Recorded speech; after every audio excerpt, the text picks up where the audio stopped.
building, there's a little shed that looks like an outhouse next to it with a window. That's the phone shanty. The Amish can have a phone for emergencies or business, En esa casita tienen not for teléfono. leisure activities. En esa If they casita have a tienen phone, they teléfono have to por... keep it outside the house. So they emergencia build nada little más. sheds. They call them phone shanties, like that one. Ahí tienen el teléfono de emergencia. To show you how far away that is from their house, the house is behind the barn building. It's the building with the two chimneys behind the tree there. And that's their phone in front of the barn. They have quite a walk to their phone. Another Amish property here to the right. As you can see how neatly they keep their Dice que property. esos carritos cuestan $10,000. Now, when they don't allow their children to ride bicycles, they allow them to have pony carts pushed by miniature ponies. There's a miniature pony right there at the right. So their children ride around on miniature pony carts. I don't know, if I was a kid, I'd rather have a pony cart than a bike, I think. This farm to the right raises those miniature ponies. It's an Amish farm. This farmhouse is called what's known as a Doadi house. It's 3 generations of one family living under one roof. The Amish don't believe in nursing homes, and elderly live with them. Plus they have 8 to 10 children each family. So you could have quite a number of people living in these Doadi houses. So many people live on this property. They have 2 vegetable gardens, one here and one on the other side of the house. The original red brick portion of this house to the right was built in the 1850s, and they added extensions on both sides for the family. Here's their other vegetable garden here. And if you look beyond the vegetable garden, there's a high fenced area to the right. You'll see deer. The Amish raise deer for the meat, venison, also to stock game farms for other hunters. And they raise deer for the substance that grows on deer antlers. It's called moss. They sell the substance to medical laboratories for medical research. We're coming up on the right on another Amish business. Now, if you're wandering around here on your own in your car and you see a business like this with a sign out on the roadway, Stolfus New and Used Furniture, they have a sign on the roadway. They're inviting the public in. You could drive down the driveway and go inside and see what they're selling. They sell new and used furniture there. They also sell the washing machines the Amish use, their own wringer washers. When I've met on my tour, I usually tell them that would make a wonderful anniversary gift for your wife. One of those old roller washers. You can call me and let me know how that worked out. Okay. Here we have an Amishman working the field here to the left, if you look. Ahí está un Amish trabajando, And to the right, that big building with no windows is a modern hen house, much bigger than the Amish ones. That's a non-Amish farm or an English farm. They have giant fans under those awnings. It's all electric. If you look to the left, there's an Amishman with his mule team spraying his fields. Wow, parece los antiguos allá en la plan, ¿ves? Con caballos, anda fumigando. We'll be making a right-hand turn at this stop sign.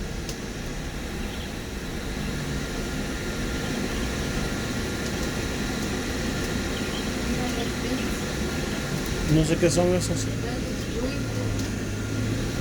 Now on the right here you have that non-Amish farm, the English farm. On the left is an Amish farm.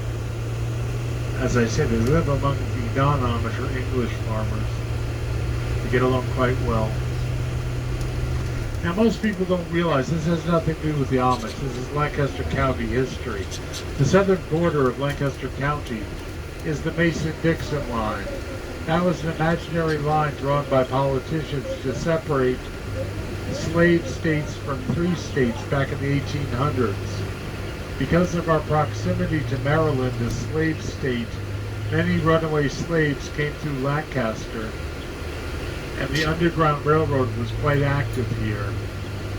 In fact, the next farm we're coming up on here to the left, behind this brown corral fence, is Beechdale. It was a Quaker farm back in the 1800s. It was owned by the Gibbons family. The Gibbons family had a stop on the Underground Railroad right here. They hid runaway slaves on this farm in a cave on the farm and the root cellar. The Gibbons family is credited with helping over 1,000 runaway slaves escape to freedom. And that's not the original building there on the left. They built over it. The original foundation and the cave where they hid slaves are on the property. We're turning right here on Gibbons Road. The road was named after that Quaker family. Now back to the Amish. These are Amish properties we're approaching here on the left. See, an Amish woman just collected her mail here. Now these homes are rather large usually because the Amish have 8 to 10 children currently in their own families. The average is 8 to 10. It was larger in the old days. The second house here on the left is of interest. It was built about 30 years ago by an Amish couple. They immediately asked their bishop for permission to electrify their house. They asked for that permission because they had a newborn daughter that required a respirator 24 hours a day. The Amish bishop granted them their request. It just shows you the Amish have their rules, but they're willing to break them for the correct reasons, humanitarian reasons. We're following this buggy because we will be stopping shortly up by that red building ahead. The red building on our left ahead of us is another Amish one-room schoolhouse. Now this red building is significant because this was the last public one-room schoolhouse in this area. Up into the 1950s, everyone here in this rural area went to one-room schoolhouses for the 1st to 8th grades. The non-Amish children went with the Amish children together to these schools.